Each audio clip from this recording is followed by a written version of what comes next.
ایک آدمی روزہ رکھتا ہے اور غیبت کرتا ہے، چغلی کرتا ہے، آپ دیکھیں گے ہماری مائیں بہنیں بھی ہماری آواز کو سن رہی ہوں گی، یہ بات اب ایسی عام ہو چکی ہے، غیبت سے ہو سکتا ہے، میں سب کو نہیں کہہ سکتا ہوں، لیکن میں یہ بات بالکل کانفیڈنس کے ساتھ کہتا ہوں کہ پرسنٹیج میں نہیں ملے گا، مائنس میں آپ کو لوگ ملیں گے جو غیبت سے بچ پائے۔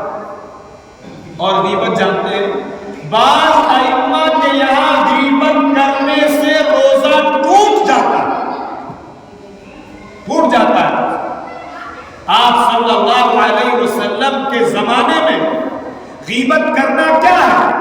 اپنے مردار بھائی کا گوشت کھانا۔ قرآن کی آیت، آدمی بکرے کا اور بھینس کے گوشت کے کھانے سے رکا ہوا ہے اور یہ سمجھ رہا ہے کہ میں روزے سے ہوں، لیکن غیبت کر کے اپنے مردار بھائی کے گوشت کھانے سے نہیں رک پاؤں۔ غیبت ہے کیا؟ جہاں چار آدمی بیٹھیں گے اور باتیں شروع کریں گے اور کہیں گے کہ فلاں ایسا ہے، فلاں ایسا ہے، فلاں ایسا ہے، اسی کا نام غیبت۔ اور ہم میں سے بہت سارے ہمارے بھائی یہ کہہ دیتے ہیں کہ مولانا صاحب یا بھائی صاحب ہم ان کے منہ پہ کہہ دیں گے، ان کے اندر تو یہ برائی موجود ہے۔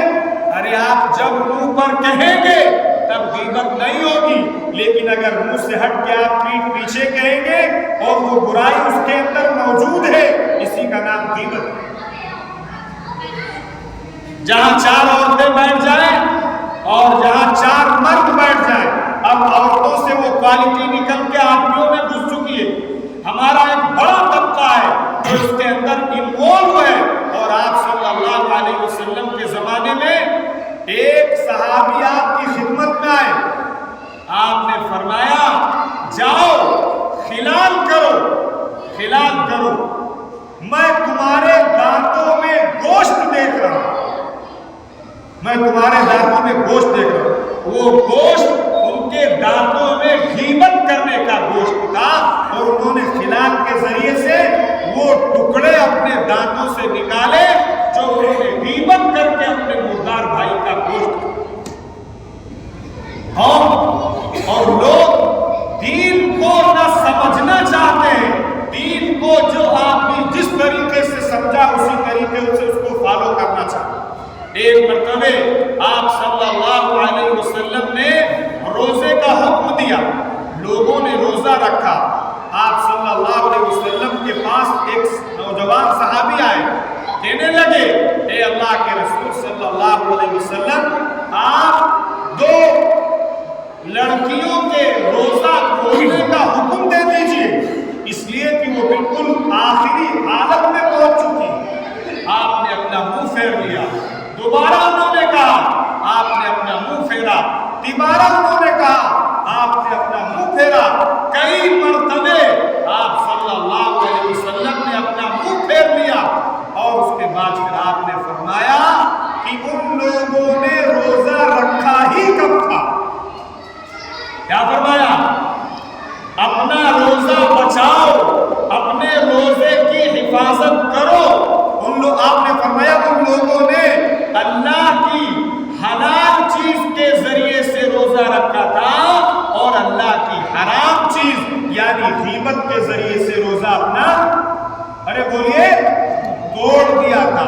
پھر آپ نے فرمایا کہ یہ پیالہ لے کے جاؤ اور اس سے کہو قے کرے۔ اس خاتون نے قے کیا، اور جب اس نے قے کیا تو اس پیالے میں خون اور کچے تازے گوشت کے ٹکڑے اس پیالے میں قے کیا تو پورا پیالہ بھر گیا۔ گوشت غیبت کرنا یہ اتنا بدترین جرم ہے اور اتنا خراب۔ ایک روایت میں فرمایا الغیبت اشد من الزنا، زنا سے زیادہ سخت غیبت ہے۔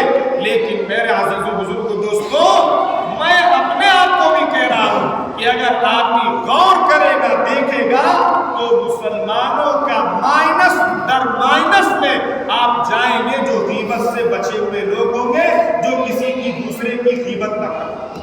اس لیے اپنے روزوں کو بچانا ہے، اپنے روزوں کی فکر کرنا ہے، ورنہ ہم بھوکے رہیں گے اور سوائے اللہ ہم سب کے روزوں کی حفاظت فرمائے، ہمیں صرف بھوک کے سوا کچھ نہیں۔